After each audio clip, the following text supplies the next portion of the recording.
23년도 9월 말을 기준으로 연간 연금저축 및 IRP 계좌의 한도 금액인 1,800만 원과 ISA 계좌 3년차가 되고 있는데 한도 금액인 8천만 원을 맥스로 다 채운 상태가 되면서 비과세 추가 투자가 불가능한 상태가 됐습니다.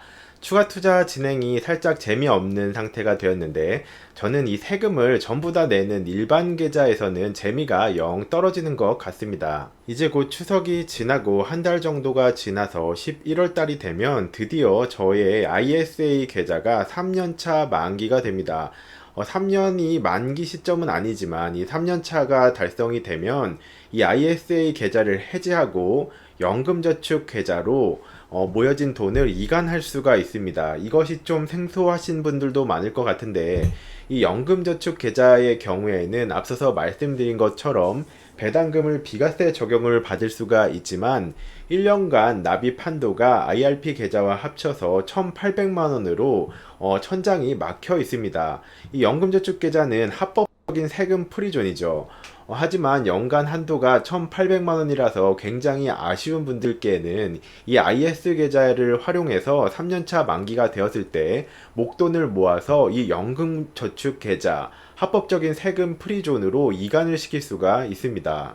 구독자분들 대부분이 이 배당 ETF 투자 및 개별 배당주 투자를 하고 계시기 때문에 연금저축계좌와 ISA 계좌를 사용하시는 분들이 굉장히 많을 것 같아서 조금 더 상세한 부분을 말씀드리면 이 ISA 계좌는 3년 만기 때 이관을 해버리고 바로 다시 만들 수가 있습니다.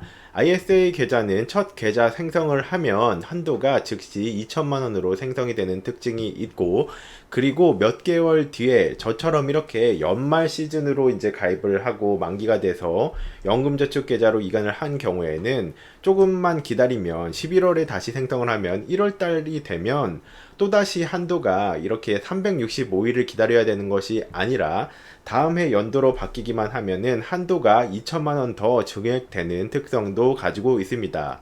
이 부분 1년이 365일이 지난 시점이 아니라 연도만 바뀌면 ISA 계좌는 2천만 원의 한도가 증액이 되는 특징이 있습니다.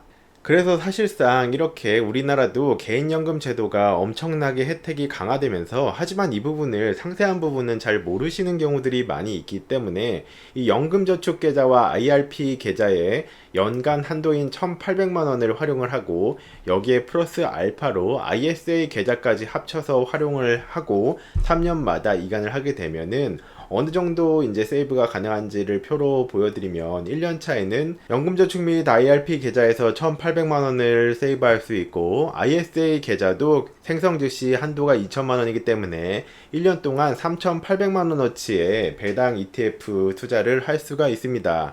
그리고 2년차가 됐을 때는 이 두 가지를 합쳐서 운영을 하면 7,600만 원 정도까지는 운영을 할 수 있고, 그리고 3년차가 되는 시점에는 보통 이렇게 IRP와 연금저축 계좌에서 5,400만 원, 그리고 ISA 계좌에서 저의 경우에는 8천만 원까지로 이렇게 한도가 차서 이 두 가지를 합쳐서 이관을 하게 되면은 무려 3년마다 1억 3,400만 원어치를 전액 비과세 존인 연금저축 계좌와 IRP 계좌에서 운영을 할 수 있는 충분한 비과세 존을 확보할 수가 있는 것이 됩니다.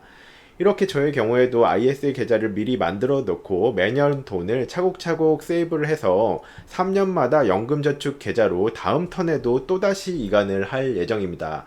연금저축 배당금 프리존, 이것이 너무나 좋기 때문이죠. 최근에는 정기투자 및 노후 준비에 대한 생각들을 더 많이 하고 점점 더 재미있어지는 것 같습니다. 필연적으로 다가오고 살아가야만 할 인생의 2막과 3막을 충분히 준비해가고 싶은 것 때문인데, 내가 만약 55세 시점에 어떤 자산들을 가지고 있으면 가장 마음이 놓일까? 실제로 우리 가족의 기나긴 40년 이상을 맡겨야 할 생명수 같은 존재와 자산들이기 때문에 신중하게, 그리고 충분한 노력을 꾸준하게 들여서 좋은 지식들을 배우고 꾸준히 관리해야 할 대상이라고 생각을 하고 있습니다.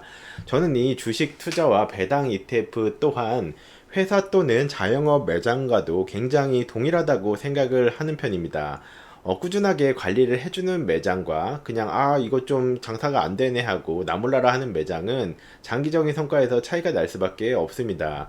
자, 그렇다면 그래서 나의 55세부터는 어떤 자산들로 포트폴리오 바구니를 채워놓는 것이 좋을까?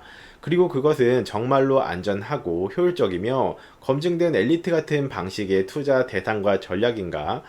혹시 불안전하고 검증도 별로 되지 않았으면서 리스크도 높은 대상을 본능 때문에 쫓고 있지는 않은지를 경각심을 가지고 살펴보는 편입니다. 일반적으로 개별 주식 선택 시의 실패 확률은 80% 정도로 알려져 있습니다. 워런 버핏도 이야기했듯이 지수 투자나 자산 배분 투자 같은 방식을 진행을 하면 장기 투자 시에는 실패할 확률이 거의 존재하지를 않습니다. 물론 뭐 아닌데 나는 그거 못 해먹겠고 어렵겠던데 라고 하시는 분들이 많이 계실 것 같긴 하지만, 그리고 좀 주식 투자 대비 부동산 투자의 성공률이 월등히 높은 이유 중에 하나는 굉장히 단순하게 쉽게 사고 팔지 못하기 때문이기도 합니다. 최소 2년간 보유는 해야 되는 특성이 있죠. 어려운 시기에는 안 팔려서라도 강제로 싸게 처분하기가 어려운 특성도 가지고 있습니다. 즉, 강제적으로 장기 투자하게 되는 경우가 많은 케이스죠.